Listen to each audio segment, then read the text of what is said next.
तमाहू तो लगई थो का कही जा रही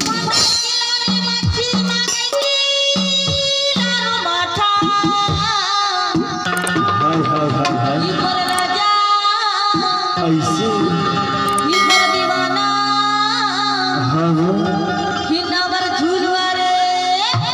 सही बात बोली मछली ले ले मछली। अच्छा अरे दादा को की जाते कई तो तन को बहुत पाए होतेला सही बात है के नहीं तो पहुना कर दे तो घर में कई थो। अच्छा कैसे पौवा लगा है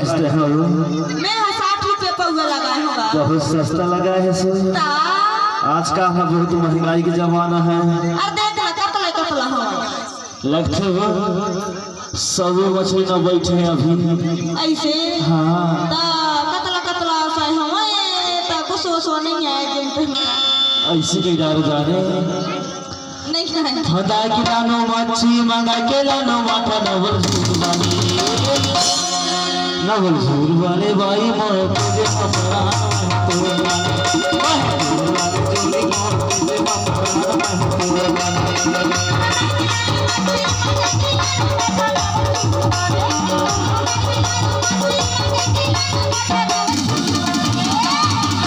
तो हाँ हाँ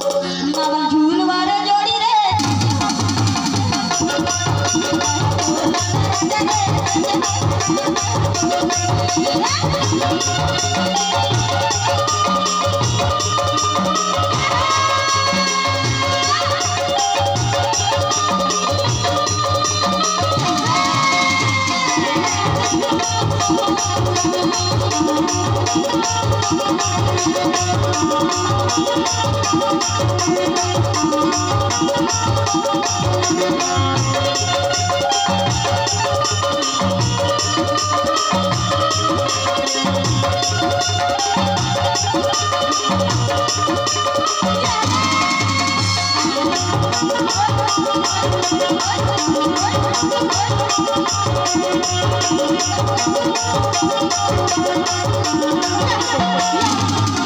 हाँ बताना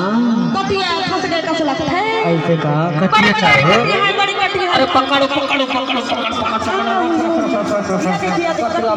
कतला फंसे कटिया है हाँ कटिया मछली है हाँ भारी मछली फंसे ही बड़ी भाई जुगाड़ बनी ऐसे के जारो जाने पता ना चूल्हा पे चूल्हा दबा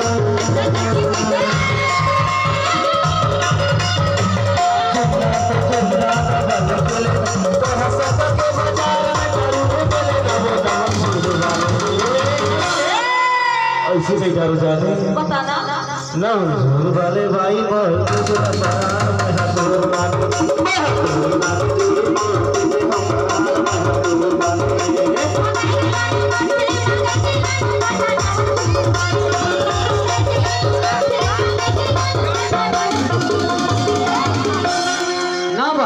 वाले भाई मोर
घटिया वही कतले आए हाँ वो कुंवर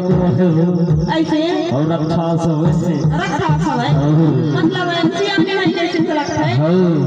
ना वो झूठ मारे जोड़ी रे